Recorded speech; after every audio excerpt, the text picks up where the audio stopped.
Iguaçu, Água Grande, conjunto de quedas d'água das mais belas do planeta. Águas volumosas que rasgam o coração da América do Sul. Águas que descem rumo ao sul, pela calha do Rio Paraná até o mar. Área de transição de climas, malha de rios trançada por matas e campos. Aqui o homem primitivo se adaptou, domesticou plantas, moldou culturas. Em busca da terra sem males, os guaranis ocuparam esse território e lutaram para mantê-lo por centenas de anos. Estas águas foram palco de violentas batalhas em meio à tumultuada conquista do Novo Mundo. A chegada de uma cultura superior, com seus navios, armas e sede de cobiça, tensionaram a região. Mas, ironicamente, foi neste território que se viveu uma das maiores experiências comunitárias da história da humanidade. Um sonho que resistiu por 150 anos e ainda hoje está presente no destino comum dos 4 países do Cone Sul. Las ruinas se convirtieron con la expulsión de los jesuitas en el año 1768. De ahí se convirtieron en ruinas y lo que tenemos ahora en la misión de Trinidad es el conjunto urbanístico más modelado de todas las misiones. Obra máxima da arquitetura jesuítica, Trinidad é um exemplo do avanço a que chegaram as reduções. Os alicerces da arquitetura, introduzida pelos discípulos de Inácio de Loyola, criador da Companhia de Jesus, documentam apenas parte desta história. Apreciar lo que estas piedras tienen para decirnos. Estas piedras reflejan trabajo, sacrificio, sufrimiento y esa gran pregunta de qué hubiera sucedido.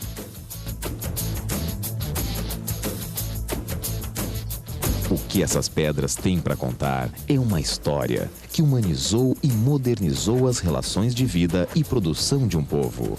Em meio a um ambiente de escravidão e morte, os jesuítas lançaram as bases de um projeto solidário.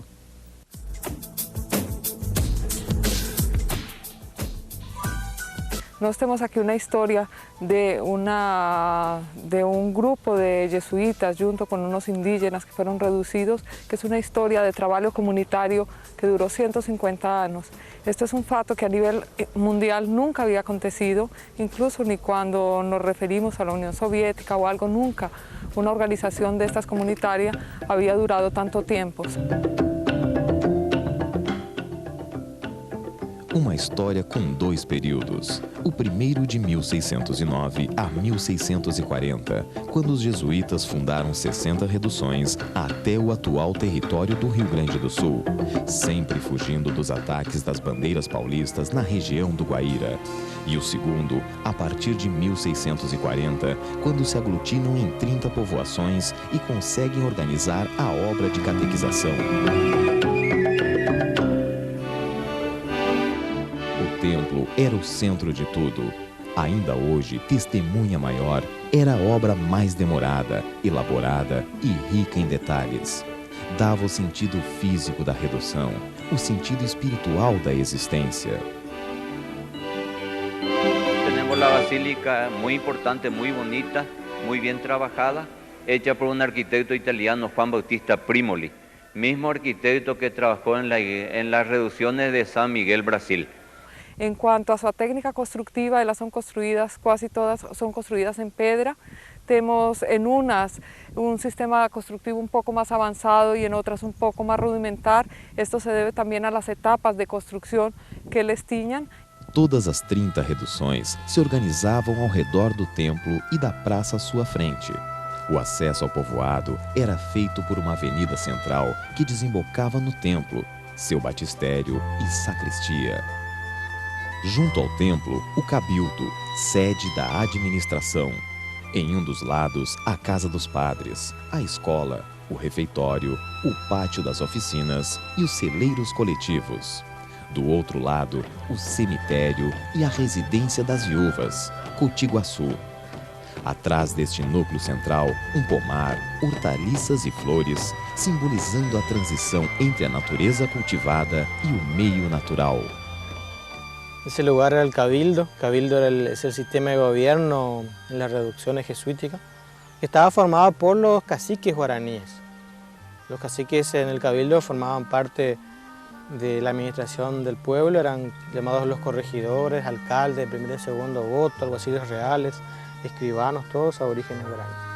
Na praça, os ritos religiosos, procissões, danças, jogos de guerra. O teatro da vida na ideologia barroca. Ao redor da praça residiam os guaranis, numa forma semelhante a seu modo tradicional de vida. Habitaron acá 4.000 aborígenes guaraníes con solamente 2 padres jesuitas. Y todo casa de aborígenes guaraníes. Esa parte es la casa de los soldados, también le decían casa de los solteros. Porque a los 12 años ya eran soldados ellos, entonces eso le decían solteros. Vivían poco tiempo, 35, 40 años de promedio. Nas matas do Cone Sul brotaram extensas fileiras de vivendas, dispostas em quadras paralelas e separadas por ruas espaçosas que se cortavam em 90 graus. O que hoje são pedras em ruínas foram no passado as primeiras moradias coletivas planejadas da América Latina. Mais adiante, as fábricas ou manufaturas, olarias, fornos de fundição de ferro, secadores de erva mate. A incipiente indústria do Novo Mundo. Eles realizaban ferramentas. Las ferramentas eran feitas de ferro generalmente extraído de una de las pedras, que es una pedra que les llaman Itacurú. Realmente los entendidos dicen que no es una pedra, sino que es una costra ferruginosa. De esta pedra extraían el ferro y hacían todo lo que eran sus ferramentas. También producían las esculturas, entales en madera. Yo acredito que todos los utensilios musicais e utensílios domésticos que les precisavam. As reduções tinham limite populacional. Começavam com 300 índios e não passavam de 7 a 8 mil almas. Nos 30 povos, a população total chegou a 140 mil guaranis. Distantes em média 15 quilômetros uma das outras, a expansão territorial era definida pela localização das terras de trabalho agrícola ou pastagem de gado. A maior produção foi a ganaderia e também a yerba mate. Poucos anos, os guaranis viveram uma revolução cultural. Passaram de uma economia neolítica itinerante para uma economia sedentária de alto nível técnico. E passaram a viver uma economia planejada, com especializações e evoluções tecnológicas. Nesta posição vai marcando o sol, que acá muestra las 6 de la mañana, luego esta rayita de 6:15, 6:30, 7 menos cuarto a las 7. Cada espacio son 15 minutos en la cual divide, después va girando de acuerdo a la posición del sol. Acá funcionó la primera imprenta de toda Latinoamérica. Tenemos a Miguel que tenía las estancias, San Juan tenía la parte de la fundición de ferro y así cada una de ellas poseía una parte que hacía con que el conjunto de ellas funcionase como un todo. E os povoados constituíram um sistema de troca entre eles, uma espécie de bloco integrado, bloco que exportava o excedente para as cidades vizinhas. Muitos dos produtos inaugurados pelas missões são importantes até hoje para a economia da região.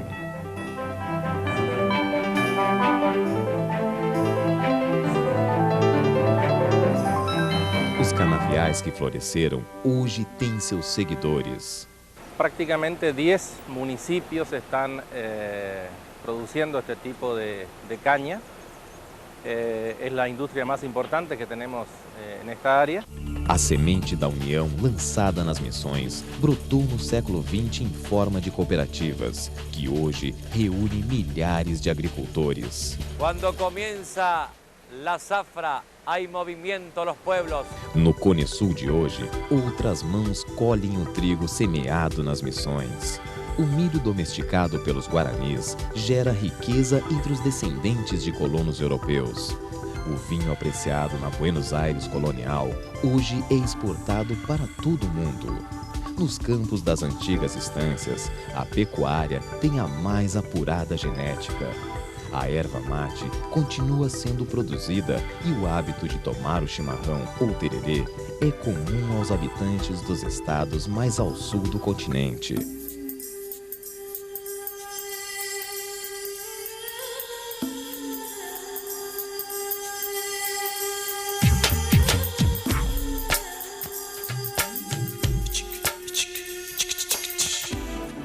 arte missioneira é outra herança. Os guaranis deixaram uma rica estatuaria que orgulha os atuais moradores. Toda a riqueza cultural de nosso pueblo, que é algo para nós uma riqueza imensa. Somos uma pequena comunidade jesuítica, pero el valor inmenso de la cultura que se conserva en este museo es algo que para toda mi comunidad y mi país es un verdadero orgullo y lo mantenemos como un verdadero monumento nacional.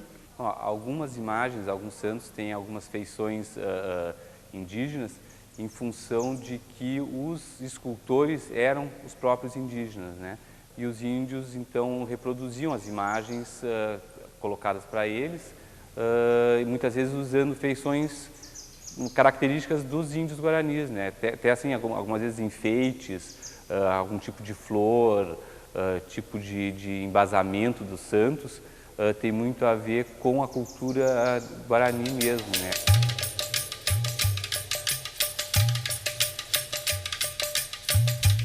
Arte que o povo ama e que enfeita as ruas da pequena San Ignacio Iguazú. Como este que vemos acá, que es el Ibuimarane, lo que traducido sería la tierra sin mal de los guaraníes. El objetivo final de la vivencia de un guaraní es encontrar la tierra sin mal. Arte em forma de pedra, que países se unem para preservar.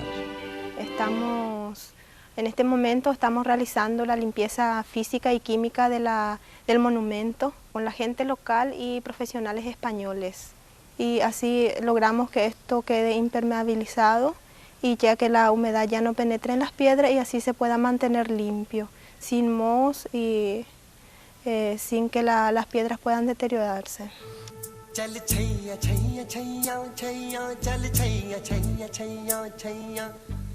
Arte em forma de história, que os países se unem para contar aos visitantes. Nos hemos propuesto crear un producto turístico Mercosur y nos pareció el más acertado el producto 30 pueblos jesuíticos guaraní, que incluyen los 7 pueblos paraguayos, los 8 brasileños y los 15 argentinos, y hemos incluído uno más ahora, la Caldera de las Huérfanas de Uruguai. Arte que está presente na música, nos instrumentos que passam de mão em mão, de geração em geração.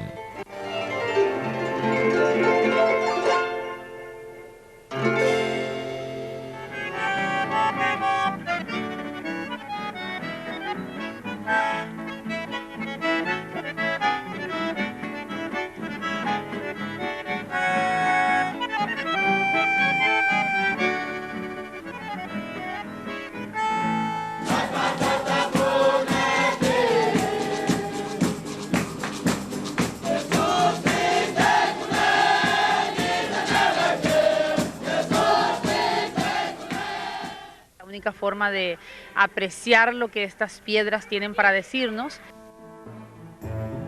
E o que as pedras contam é que estão presentes na formação de um país, o Paraguai, outra herança das missões. Até hoje, o Guarani divide com o espanhol a honra de ser o idioma oficial. E dos 5 milhões de paraguaios, 1/3 só fala o Guarani.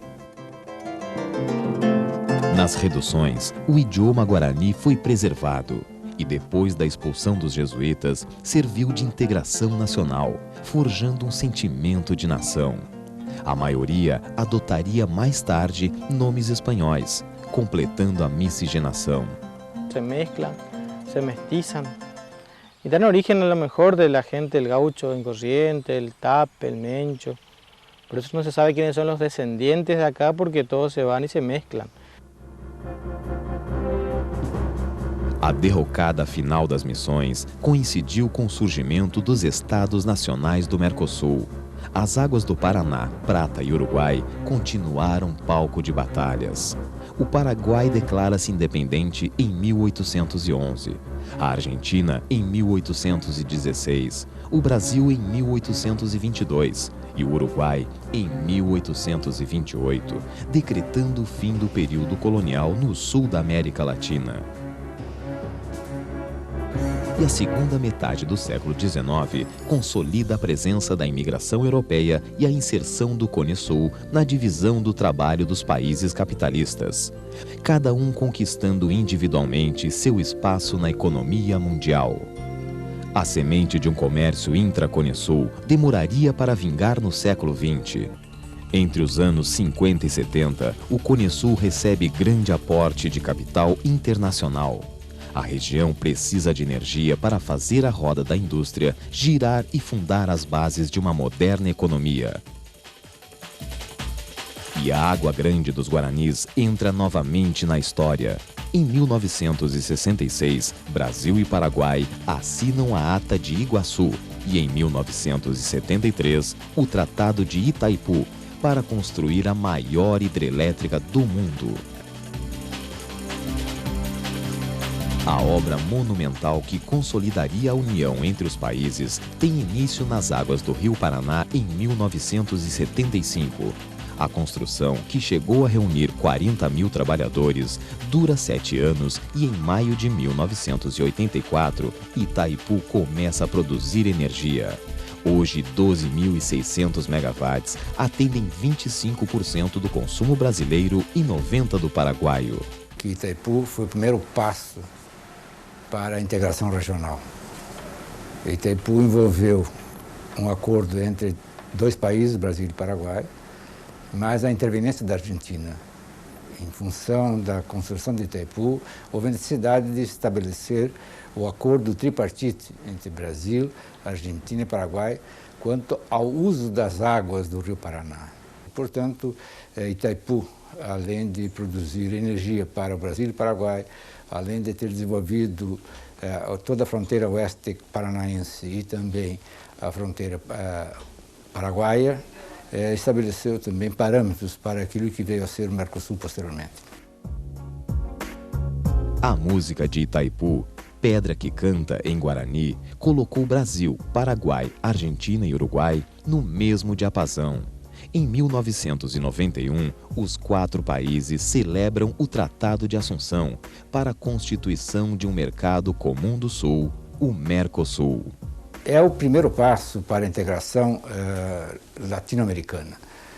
O Mercosul deve ser a expressão de não só esses países que participam hoje, mas sim que se avance para, primeiro, a América do Sul e incluir posteriormente a América Central e México. O Mercosul, portanto, apesar das dificuldades que está sofrendo nesse momento, com a crise que passa a Argentina, Uruguai, a crise do Paraguai e a própria crise brasileira, mas ele deve sobreviver a isto para que nós tenhamos no futuro relações com os países das Américas de uma maneira mais consentânea com aquilo que os povos necessitam.